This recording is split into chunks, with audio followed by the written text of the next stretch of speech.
What is up, everybody? Welcome back to the channel. I'm Elliott Delp, and today we're going to be doing a video on the Vortex Sonora 412 by 44 rifle scope.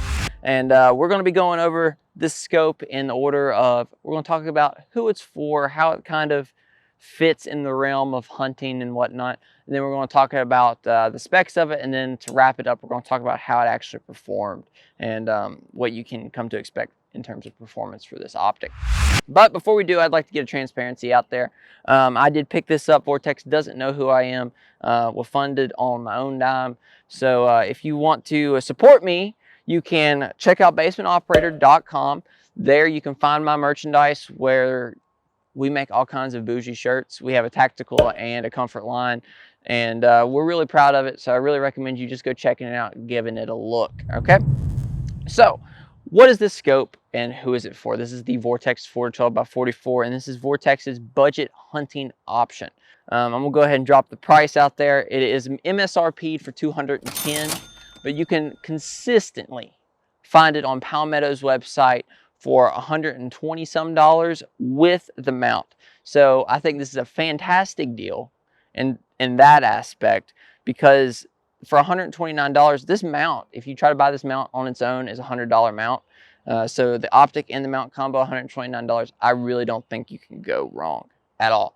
This is great for anybody that's looking to find a hunting optic, or you want a little bit longer range optic for your AR. So you can see I have it here on this AR-10, the 16-inch AR-10. I run it a candid micro on it. So this I feel like is perfect. It held up to the recoil of the 308 just fine, and it works perfectly with this build. It would also go good on like a hunting rifle, like a 6.5 Creedmoor or 308 Bolt. If you got the right scope mounts, of course. You couldn't use the candid one, but if you did use, you could use it on a hunting rifle or something to that nature. So really, this is your hunting scope, or just your entry level optic for your AR-15. Okay, nothing spectacular, nothing crazy. We'll talk about the reticle when we go over the specs, but in terms of who it's for, just your entry level, want a scope, want something that works, well, and you don't want to overpay for anything. Okay, so let's dive into specs of this little bad boy right here. We already mentioned the price, but it is a 4-12 by 44, so your magnification are 4-12. If we want to work our way down the rifle, you have your focusing, and then you have your magnification. It's not really stiff. It's more loose than what they normally are. I would say it's not stiff at all, but it doesn't feel flimsy. There is no throw lever.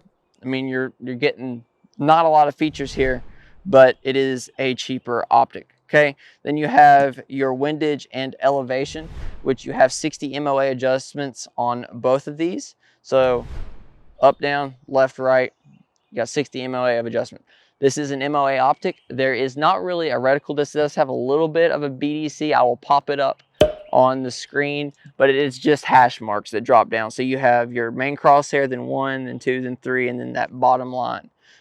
So nothing insane in terms of BDC, just simple holdovers in MOA increments.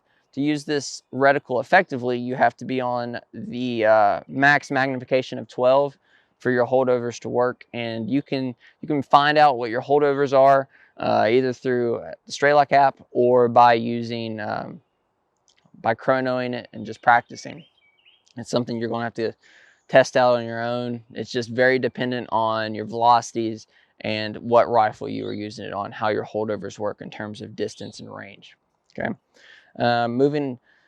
well, I guess not really moving down. And it does have a 1-inch tube. So when you're picking out scope rings or scope mounts or whatever you're doing, if you're not using the Vortex one that comes with it from Palmetto, it will be a 1-inch.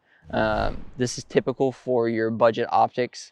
So as you go up in scope size, your ring size will also grow. So like your 1 inches, typically your budget second focal plane options, your 30 millimeters, your first focal plane, and then your 34s are your higher end, longer range optics. Then you have your objective down here, which is a 44 millimeter objective. It allows you to get a larger field of view at longer ranges. compared to like a 30, a little bit less than a 50, obviously, but it is nice to have on a 4-2-12. So that's really all the specs of this this budget hunting optic.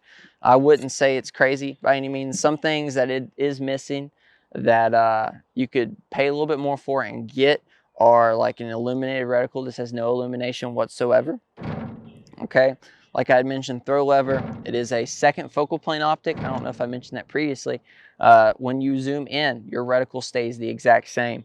Whereas a first focal plane optic, you zoom, your reticle will grow, but that's typically with something that has a little bit more detailed reticle, something a little bit more involved, I guess, instead of the just very typical crosshair that's in this one right here.